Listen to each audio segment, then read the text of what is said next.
Dans cet épisode, il sera question de violences sexistes et sexuelles. Qu'est-ce qui se passe avec ce « tout le monde savait » et surtout, comment ça se fait ? Quand on dit tout le monde savait, c'est les gens du milieu de cette personne. C'était absolument flagrant lorsque l'affaire PPDA est sortie. Il y a eu des tonnes d'histoires de stagiaires qui disaient « Moi, à l'époque, on m'a dit ne va jamais dans un bureau seul avec lui, ne t'habille pas en jupe quand tu bosses avec lui. » Je suis assez bien placée pour savoir que tout le monde le savait parce que moi, c'est relativement tardif. Ce qui m'est arrivé, c'est 2015. Quand j'ai préparé cette interview, mes patrons à l'époque m'ont dit « il faut faire très attention ». En fait, j'en tremble parce qu'on ne peut pas dire « on ne savait pas ». Si quelqu'un, une de ces femmes était venue me voir pour se plaindre de ça, on aurait tiré ça au clair. Voilà. Écoutez, le roi Soleil, moi je m'en suis occupé. Aujourd'hui, la direction de TF1 n'a ni communiqué publiquement, ni diligenté la moindre enquête interne. Ce n'est pas anormal, selon Nonce Paolini. Que signifie un droit si je dois me battre pour l'obtenir ? Que signifie un droit si je dois me battre pour l'obtenir ?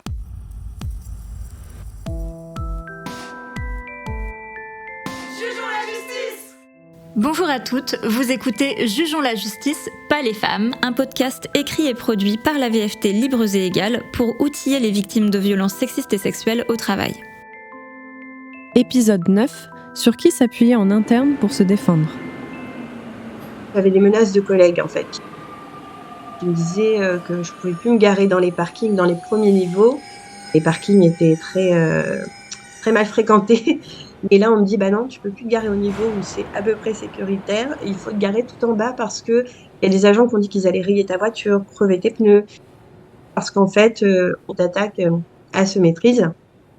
Alors moi, c'est Mélissa et donc j'ai travaillé à la RATP pendant 5 ans quasiment et j'ai subi du harcèlement sexuel et moral là-bas. On est allé au prud'homme et j'ai gagné pour le harcèlement sexuel.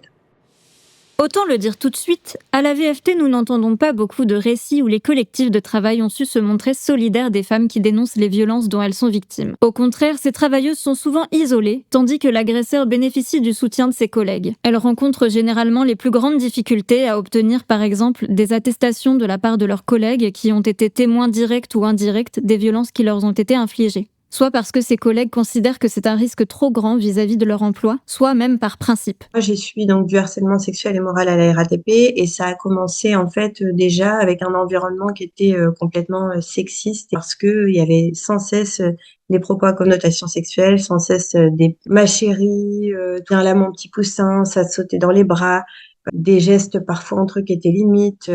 Donc au début, ça ne me visait pas. Et en fait, je pense que quand ça faisait 6 moments que j'étais là, on a commencé à me faire des blagues en fait me concernant, enfin une personne, donc un maîtrise. Quand j'ai commencé à vivre ça et que du coup j'ai dit que non, moi ça ne me faisait pas rire, que passer tout de suite pour la fille qui savait pas rire. Tout le monde me disait mais il faut pas mal le prendre parce que c'est que de l'humour en fait. Tout le monde était encore plus sur mon dos et après ça a commencé à me pénaliser dans mon travail. J'étais toujours tu veux pas accepter ça, bah alors t'auras rien quoi. Pourtant, la solidarité avec les travailleuses qui dénoncent des violences sexuelles est indispensable si l'on veut fissurer l'ordre établi et en finir avec ces violences. D'autant que ça paye la solidarité. Lorsque les collectifs de travail soutiennent les victimes, les démarches entreprises collectivement font véritablement bouger les lignes. Si j'avais pas eu mes collègues avec moi tout le long, je sais même pas si j'aurais parlé. Et j'avais l'impression que je pouvais moi me battre. Je suis Anaïs, je travaillais dans une agence d'architecture composée de 2 employeurs et on était 5 employés. Et tous arrivaient à peu près au même moment. Une première soirée a été faite pour mon arrivée justement. Et à ce moment-là, un des 2 employeurs, il s'est approché de moi à plusieurs reprises et a mis son sexe contre moi, derrière moi, et me touchait, m'a embrassé sur le front et dans le cou. Tout ça sous les yeux de toutes les personnes présentes à la soirée. Et je jetais des regards à son autre associé, qui voyait la scène mais qui n'a rien fait. Après ça, cet employeur a continué à avoir des gestes un petit peu déplacés tous les jours. Il y a eu un voyage organisé où on était tous obligés de venir. On a fait une soirée donc dans un Airbnb où on logeait tous ensemble. Et à ce moment-là, les violences sexuelles ont continué. Il est parti se coucher et ma chambre était en face de sa chambre. Donc j'étais complètement terrorisée. Et j'en ai tout de suite parlé à mes collègues. Et ce sont eux qui m'ont dit maintenant, Anaïs, il faut aller parler à l'autre employeur. Quand je suis revenue le lendemain, c'était impossible pour moi d'être dans la même pièce que mon agresseur, qui faisait comme si de rien n'était. J'ai commencé à faire une crise d'angoisse. Je suis sortie de l'agence et mes collègues ont été là, à l'extérieur. Les employeurs ont réagi de manière pas coopérative du tout. Ils ont minimisé les actes. À ce moment-là, mes collègues ont toujours été présents dans chacune des interactions que j'ai pu avoir avec les employeurs. La formule magique pour être un ou une bonne témoin, c'est de ne rien faire sans la victime et de ne rien faire à sa place. Parce que cela ajoute une couche de violence supplémentaire, faire sans une personne, c'est piétiner sa volonté, son consentement. À la fin de la journée, c'est bien elle et personne d'autre qui supporte les conséquences des démarches. Chaque victime a sa propre temporalité qu'il faut respecter pour ne pas la mettre, elle et ses droits, en danger. En revanche, dès que la victime a enclenché des démarches, les collègues peuvent exiger que l'employeur respecte ses obligations. On peut même faire grève si c'est nécessaire. Moi, je suis partie en arrêt maladie pendant un temps. Ce sont mes collègues qui ont demandé à faire un point avec mes employeurs pour dénoncer la situation et qui ont demandé à ce qu'il y ait une enquête au sein de l'agence. Ils ont été écoutés et ont tous coopéré pour raconter tout ce qui s'était passé pendant un an. L'article L 1153-3 du Code du travail nous dit qu'aucun salarié, aucune personne en formation ou en stage ne peut être sanctionné, licencié ou faire l'objet d'une mesure discriminatoire pour avoir témoigné de faits de harcèlement sexuel ou pour les avoir relatés. L'article L 133-3 du Code général de la fonction publique prévoit une protection similaire pour les agents de la fonction publique. Lorsque je suis partie, je ne savais pas si j'allais saisir les prud'hommes. J'avais peur de l'impact que ça pouvait avoir sur l'agence. C'est grâce à la VFT si j'ai pu aller jusque-là, mais aussi grâce à mes collègues. Eux m'ont dit qu'il fallait que je le fasse pour moi et que de toute façon, si l'agence était condamnée, ils retrouveraient de toute façon un autre travail et que c'était pas très grave, vu de toute façon les conditions là-bas. Et je me suis sentie à l'aise de pouvoir sereinement saisir les prud'hommes. Et pour saisir les prud'hommes, j'avais besoin d'attestations de témoins. Même ces attestations-là, mes collègues ont accepté de les faire. Il y a eu toutes ces attestations, mais il y a aussi eu des centaines de messages qu'on s'était échangés toute l'année, dans différentes conversations où on se plaignait tous les jours de ce qui se passait, de ce qu'on avait subi de la part de cet homme. J'avais l'impression de ne plus être seule face à mes deux employeurs, mais qu'on était tous ensemble face à eux. Oui, une protection dans les textes existe, mais les marges de manœuvre au travail sont tellement réduites que souvent, ça ne suffit pas. Une solidarité collective est donc nécessaire pour se protéger et agir. À ce titre, les syndicats ont évidemment un rôle de première ligne à jouer puisqu'ils ont pour objet principal de défendre les salariés et leurs droits. Malheureusement, dans les faits, là aussi, très peu de victimes arrivent à trouver du soutien.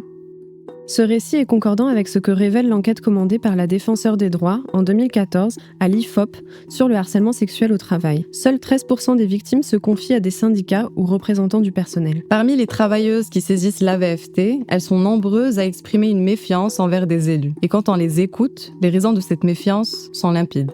Je me suis pris une grosse claque en fait et j'ai été aussi choquée parce qu'en fait, quand on rentre dans ce genre d'entreprise, les syndicats ont une place très importante, quand même, il faut le dire. Moi, je les ai quand même tous contactés. J'en ai pas loupé un seul. J'ai parlé à un collègue que je savais qui était de la CGT et je lui ai expliqué le problème. Et il m'a dit, oh là là. Il me dit, franchement, ce maîtrise-là, il me dit, ça sert à rien. Il me dit, je te le dis honnêtement, moi, pourtant, je suis de la CGT. On est à fond pour défendre les collègues, etc. Et ça a été très dur. Après, j'ai été suivie de nouveau. Donc, c'est quand on est vraiment allé au prud'homme. Et là, alors pareil, toujours ce côté très fraternel, je vais dire ça comme ça. Déjà, moi qui me dérangeais, on me tutoie. Le syndicat, quand il m'écrivait sur WhatsApp, il me disait « je t'embrasse ». Alors ça, il y a plein de gens qui diront c'est rien, c'est comme bisous, c'est comme. Mais en fait, je vois pas pourquoi. Puis, au sein d'une entreprise, c'est des gens de l'entreprise, on est censé faire un truc sérieux pour me défendre, et là, bon. Les victimes n'ont pas confiance dans les instances supposées défendre leurs droits, qui leur donnent de mauvaises informations, font les démarches à leur place et sans les en informer, les accompagnent mal dans leurs démarches ou, le plus souvent, leur ferment carrément la porte. Pourtant, ce ne sont pas les outils qui manquent aux représentants et représentantes du personnel pour lutter contre les violences sexuelles et se battre contre des employeurs défaillants. Oui, ils et elles peuvent envisager plusieurs démarches cumulatives. Lancer un droit d'alerte pour danger grave et imminent, ou bien pour atteinte aux droits de la personne, déclencher une enquête lorsqu'un accident du travail ou une maladie professionnelle est déclarée, soulever le problème en CSE ou CSA, tout simplement demander à l'employeur le respect de ses obligations en la matière, ou bien organiser la mobilisation collective lorsque les droits des travailleuses ne sont pas respectés. Plus généralement, les heures de délégation peuvent être utilisées pour accompagner les victimes, et des formations syndicales existent pour se former sur la question. Avec tout ça, on ne peut que se dire que l'absence d'accompagnement digne et efficace des victimes n'est pas accidentelle, mais bien un choix délibéré des syndicalistes qui ne peut plus durer. Les syndicats, pour moi en tout cas, ils n'ont pas du tout été d'une grande aide. Ceux qui m'ont vraiment aidé, c'est la VFT, en première ligne, franchement, sur qui j'ai toujours pu compter. L'inspection du travail, parce que eux, ils ont été géniaux, je crois, pour que tout ça réussisse. Et le défenseur des droits. Donc voilà quoi. En tout cas, moi, les syndicats, pour ma part, j'ai été surtout très déçue, quoi. Face à la défaillance ou à l'absence de syndicats, les victimes sont souvent plus à même de se tourner vers leurs collègues qui ont eux aussi un rôle à jouer. Le fait d'être unis comme un collectif de travail où on se bat finalement pour les mêmes droits, ça m'a permis d'aller au bout de mes démarches.